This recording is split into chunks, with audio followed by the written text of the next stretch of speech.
cup, the chalice, and the discario, the plate. And it's covered, you don't see it, but what do I have on there? On the discario and on the plate, basically, which kind of looks like a plate like this with a holder, right? So the priest takes out a piece, which represents Jesus. This is a really big one here, right? And he takes that out. We do this in the morning when you guys are still sleeping.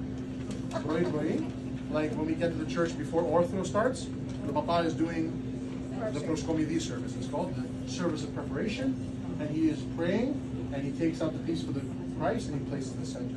And then he takes out, see this little triangle next to Jesus? The triangle? That's for the Virgin Mary. So he takes out, Miter Feru, it says, got a little monogram, and he takes out the piece of her for the Virgin Mary, he places her at his right. Then, there's these little 9 triangles. See these little 9 triangles here? I know, I'm sorry, it's kind of hard to see. See the 9 triangles here? They're so small, they're very small. The other ones are easier, a little more proportional. See the 9 triangles right here? Anybody know what the 9 triangles are? You don't get anything, but angels are in there. That's a good one. Not only angels. Saints? Yes. So it's the 9 orders, which is the 9 orders of saints and angels. We have different saints, different angels in the church. We have healing saints. We have monastic saints. We have hierarch bishop saints. We have,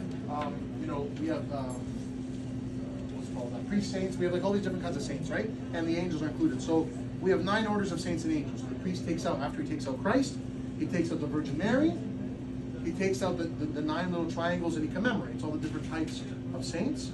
And then he'll cut out like, just like a piece, right, in the front.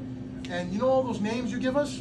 For the living and for the dead. What do we do with that? It's not so that Papa can get $5 bills. We're all thinking. Okay? It's not for that.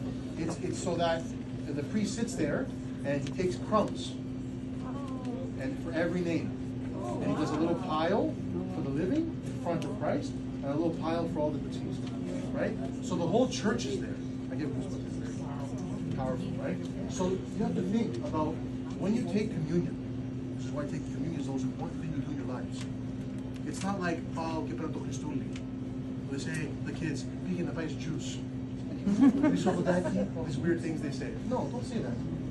What you're receiving is Christ, but the body of Christ. And the body of Christ is all of us.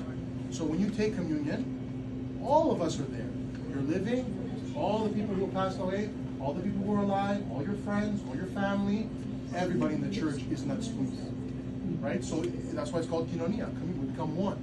That's why if you have something against somebody, you shouldn't do it. Because they're there in the chalice. Right? So all the bread goes into So all that, yeah. So during the liturgy, the priest takes the discarion and the wine, which is mixed with water, which represents the blood, and it's taken to the altar so that the Holy Spirit can come down and make it into the body and blood of Christ. Not a symbol, it actually is. And what do we mean by that? As people say, a lot of people say, well, it's a symbol. It tastes like wine and bread. Yes, it does, because it doesn't cease to be wine and bread, but it can also be mystically the body and blood of Christ. Just like all of you, you have bodies and you have souls. Well, at least we think we do. Okay? So I can't see your soul. Where is it? You have your pocket? It's there, though. It's mystical, right? So you can be both. Same thing with the bread and wine. So this is very profound. So when we see Holy Communion, the priest has put everybody in there, and that goes into the chalice, that goes into you, right? So it's very, very powerful. And that's why I tell people, it's like, especially at funerals, you brought up funerals, like, if you want to be close to the people who have passed away, don't sit at home and look at pictures. Go to liturgy and take communion, because when you take communion, you're being united with your papa. You're being united with your mother and your father. You're being united with everybody. Physically, they're there. Very powerful, right? So the priest has to do this every single liturgy. If there's a liturgy, the priest is doing proscomidi, he's preparing. But if he doesn't have you to make prosforo, I can't do liturgy. I'm not allowed. I need you. Okay?